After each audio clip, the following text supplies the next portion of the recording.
Hello everyone, a very good morning, good afternoon, and good evening to all. Myself Vaibhav.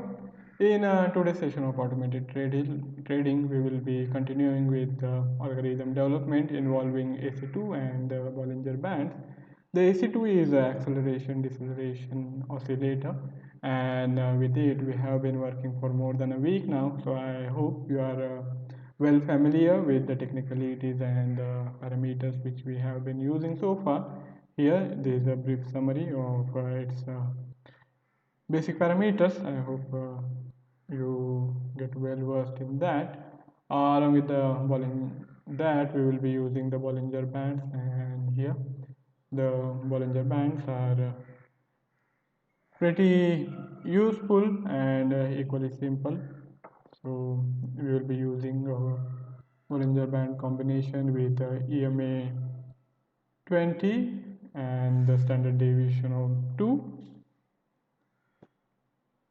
And before we get started, I would also like to provide the standard disclaimer that this is a tutorial session and in no way I am giving any advice for any particular trade or any particular trading setup. The proficiency or efficiency of the algorithm is to be tested on your own by extensive trial runs and a sufficient amount of time for the mock run on demo accounts. And of course, no claim is being made for the profitability or otherwise of the algorithms we will be developing. Now let's get started.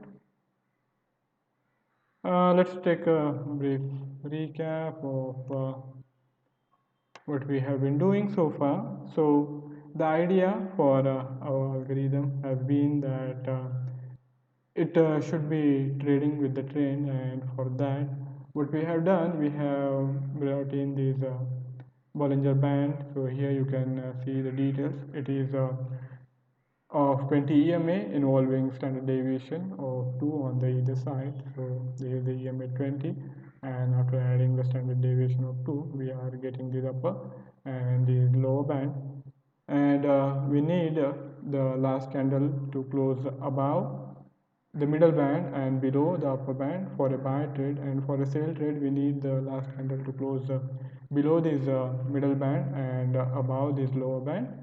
And with that we are also making sure that we are getting in any trade only during the initial change in trend. So when the momentum shifts from bearish to bullish, we look for buy trade.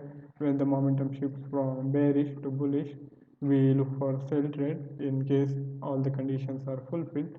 So that is the basic setup, and I hope you got a fair understanding of that. For the time being, we are not doing any further optimization, and in today's session, we will be only developing a market open trade setup. I think last week we had also looked at pending open, where we can make sure that the price is away by certain pips from the current market price when the conditions are fulfilled. And today we will be looking for executing the trade right away as and when the conditions are fulfilled. So let's get started. Let's take a brief recap of what we have done so far in the visual J4X platform. So here it is. We are using on candle start point, and is instrument subscription, standard instrument subscription, to make sure that trades get executed only on the instrument of our choice. So here we have matched it to Euro USD, and the position amount is set at 0, so that trading happens only when there is no position pending or open at the moment in our account. So here, now coming to the Bollinger Band, these are the parameters. The time period is 20, EMA is of EMA, and the deviation, standard deviation is of 2, middle band, upper band, and the lower band. Then AC2, the acceleration deceleration oscillator is set at 30 minutes. So here you should note the difference that EMA is going to be of 1 hour, that is on the hourly time frame, whereas we are using the AC2 on half an hourly time frame. This is to make sure that we are just a bit ahead of the time. So what happens when we make it hourly? So here I will show you. Edit the indicator. Suppose if we use the time period of 1 hour, so the difference is that by the time the momentum shifts from bearish to bullish. So here you can notice that now the momentum shifts from bullish to bearish on 16 GMT of 25th February, and we will be executing the trade in on 17th GMT. So let's see. By the time it happens, it is kind of far away from the initial change, and similar kind of scenario also plays out. So most of the time we kind of miss out on the trade. So here also you will notice that 9 GMT, and by the time 9 GMT it is already pretty far away, and so there is a bit of time lag between our requirements and the AC2 catching up, and because of that I thought it's better to make it half an hourly. Of course you can use these indicators as per your convenience. Suppose if you want to make it 4 hourly, you can do that also. So let's see how it will look on 4 hourly. So the best period input, let me, time period is of 20. It's fine, level and advanced.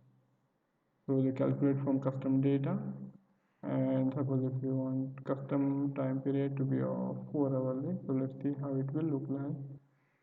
And here it is. So here you can see that difference has come in now. The Bollinger Band is being calculated for 4 hourly candle. The other parameters are same, but you can notice the difference that here is the change, and I hope you are understanding the point. In any way, we can of course try our changing the parameters as an when we want, and if any optimization, suppose if it comes to your mind, you can do it at any point in time, and depending on how we get the test run results, and then the trial run, the live run on the demo account, you can always make changes as per the requirement. For the session we will be utilizing the Bollinger Band period of 1 hour, and the AC2 period will be of half an hour. So here the time period is going to be of half an hour. Calculate from custom data. Okay. So let's go back on our platform. So this is it. And shift 1 means 1 period back, that is 30 minutes back, and shift 2 will be 2 periods back, that is 2 candles back of half an hour.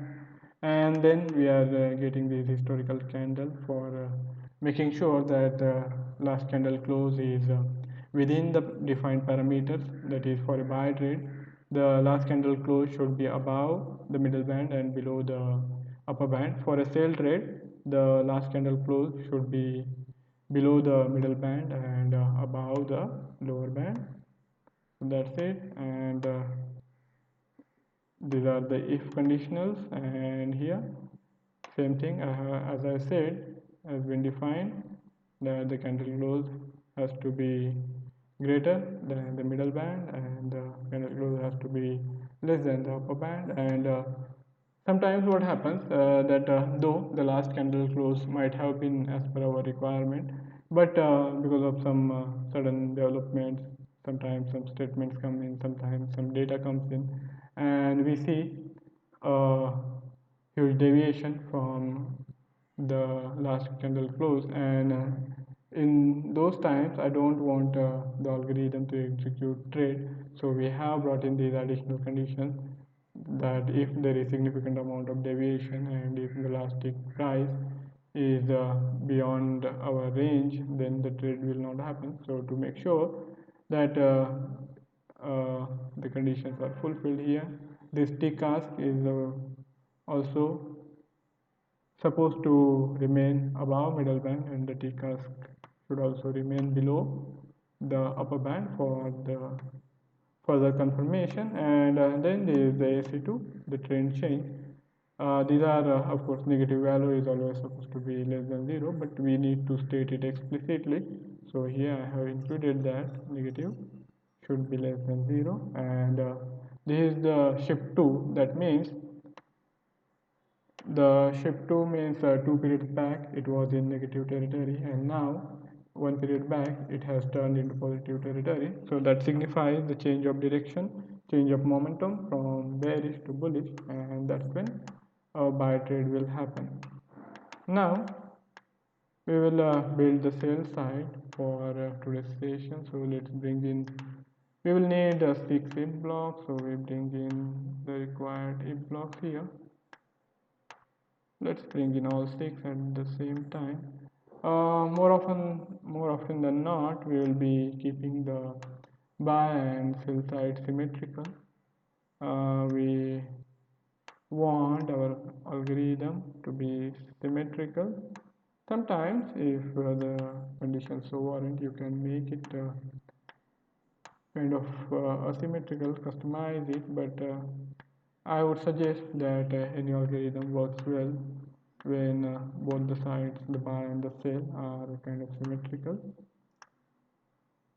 So here it is. Now we will need to make sure that this candle 7, that is historical candle, is closing below the middle band for the sell trade. So we bring in the last candle close. The candle close is here, and okay, and we now need to compare it to the middle band, and the middle band is here. We bring in further it block, we tie it down, we want it to be lower. The candle close is supposed to be less than the middle band for a sell trade, and then again the candle close should be above the lower band. So again we bring in, so that the conditions are not really in oversold territory. We want just the right trade to be executed at the right time, that is when the momentum is shifting in the initial phase.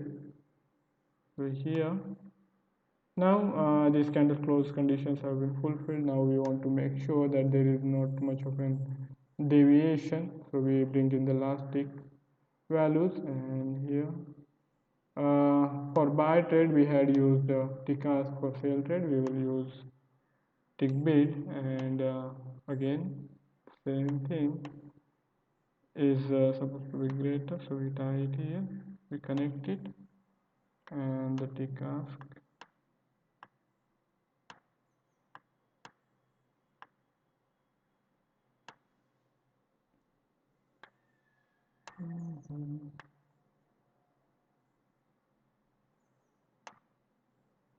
tick bid is supposed to be below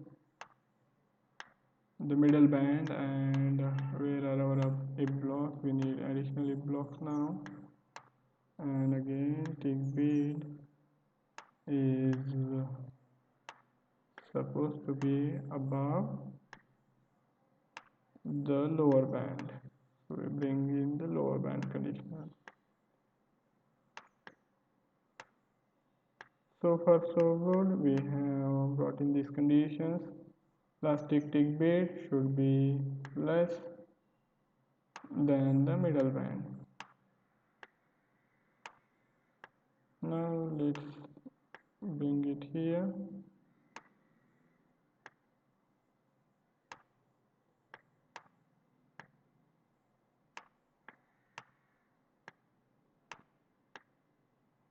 We have fulfilled these conditions for candle close and the last tick values. Now we need to define the AC2 parameters. For that we got these two blocks,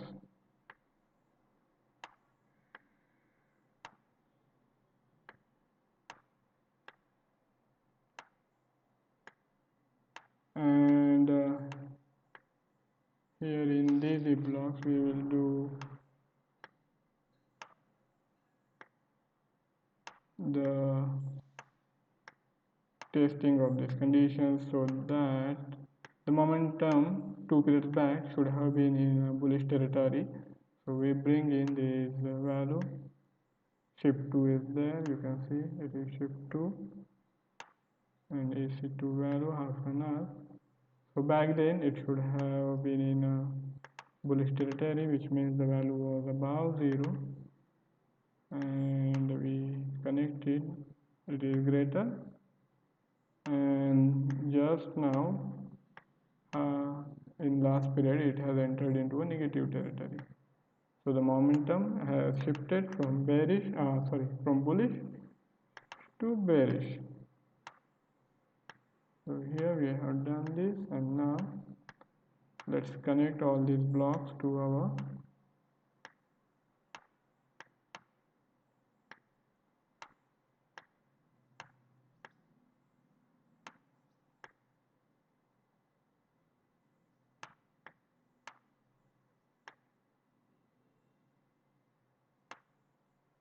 and here it is.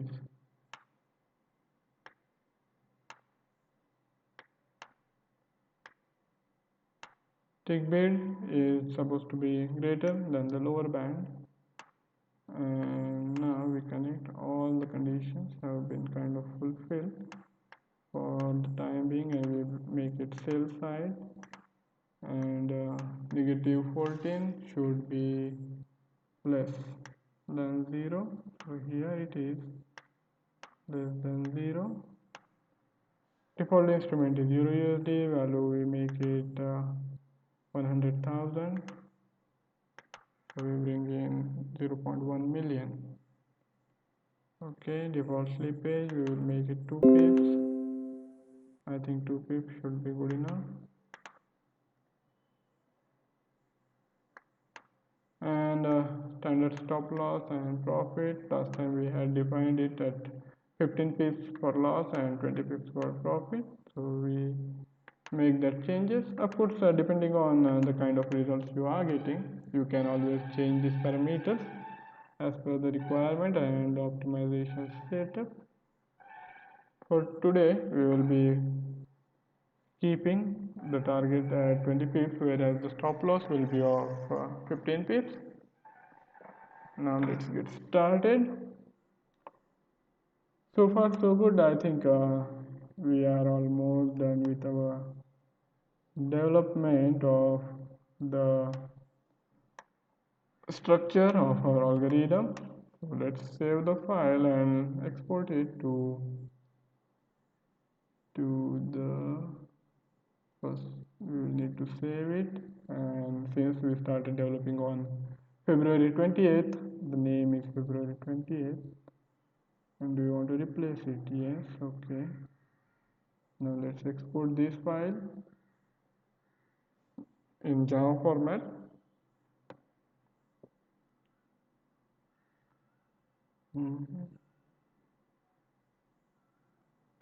Okay, March 20, Feb 28. Okay, we are saving this in folder, and now we will bring it here, import it, and I think we need to zoom out a bit. Here you can notice that even I have this couple of algorithms running, and they are kind of for testing purpose only.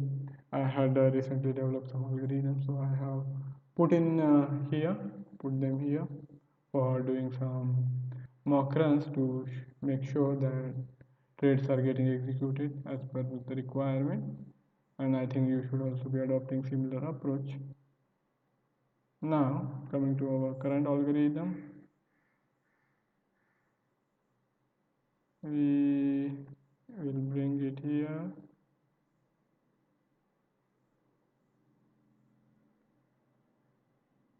Java algorithms, okay.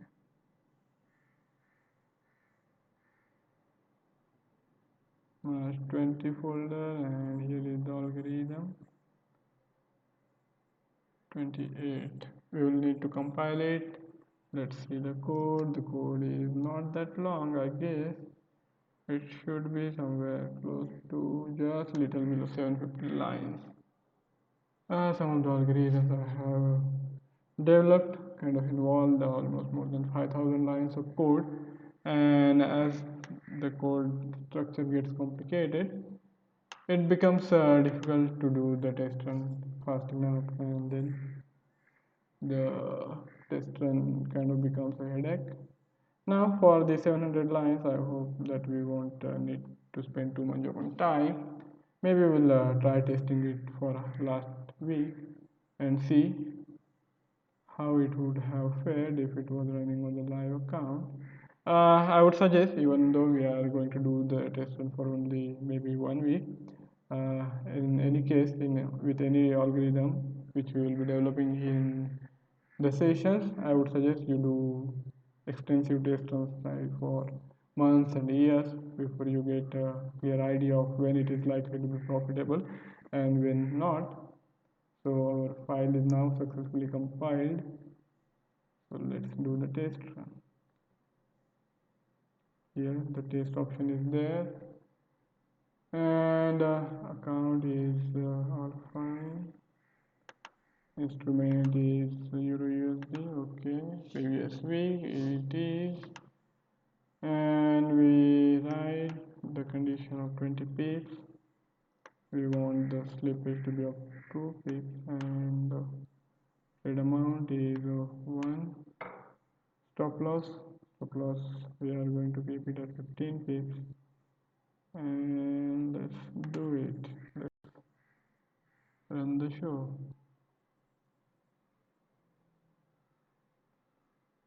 The equity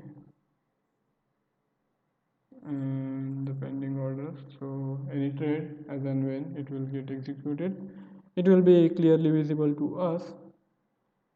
And let's hope that the test run is completed in not much time. It should start. Okay, it has started now.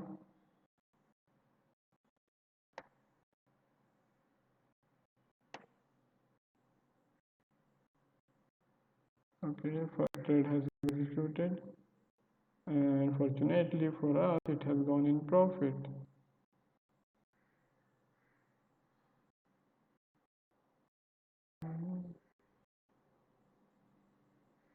Another trade, and this time in loss. Another trade, and loss.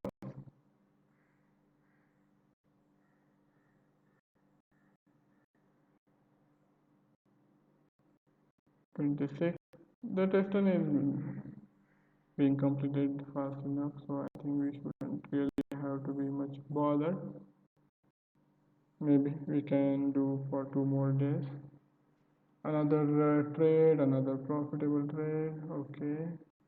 Oh, because the last week was trending for Euro USD, we are getting consecutive profitable trade.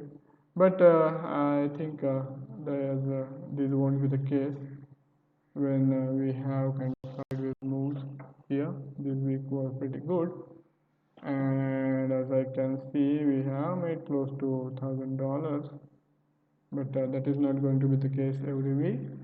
So this is not kind of representative test run. Here we had just chosen last week, and it's turning out to be pretty profitable for the algorithm which we have developed so far. But you will need to do extensive test runs for a time period even prior to the last week, and only then you will get a fair idea. So here this is the result. You can see that finished deposit has increased by $1,084 for a lot size of 100,000, 0.1 million. So this is it. Around 13 trades got executed, of which 4 have gone into loss and rest in profit. So that's the test run for our algorithm, and it looks good. So let's see. We should try to see it after putting in the Bollinger band on top of this. Let's make it 1 hour, and here you can notice that trades are indeed getting executed as per our requirement, and this trade is there after this candle closed in our desired territory above the middle band and below the lower band, and similarly here also the condition is getting fulfilled. And also let us add AC2 if possible, or maybe I think we will need, yeah, we can add AC2, okay, but it's not showing up. Yeah, you can notice here also. So most of the time, what happens that if the candle has closed in this upper band of the Bollinger Bands, then the algorithm will simply check for the momentum to turn from bearish to bullish, and as and when that happens, a new trade will be getting executed. And since the last week was trending, we saw multiple trades, the buy trades happening and then getting closed in a profitable manner. So that was the performance of the algorithm for last week. Here you can notice that the momentum when shifts to the lower band, and here also on the AC2 the momentum shifts from bullish to bearish. The sell trade gets executed, and then it goes to meet in profit, as our target is only of 20 pips. And again the momentum shifts and the price action comes back in upper band, and also here the trend changes from being bearish to bullish, so a buy trade happen, and then that also goes to close in a profitable manner. So the algorithm looks pretty good for the last week, but I'm kind of afraid that it might not look so good in some other week. So because of that, I would suggest that you do the expensive trial runs and don't only judge for its efficiency. And maybe tomorrow we will try to develop using further optimization, like we will try to make it work with pending orders. In pending orders, we get a better deal on spread, and also the price action is kind of not much of a worry for us. In open order, what happens sometimes, not every time, but sometimes there is too much of a deviation between our desired entry and what the algorithms execute, and because of that I personally prefer pending order. But here in current situation it has worked pretty well. So that's it from my side for today's automated trading. If any of you have any query or any idea to share, you can write it in the comment section, and I would be more than happy to take the discussion forward. Tomorrow I will be back and we will be continuing with our algorithm development. See you tomorrow. Goodbye.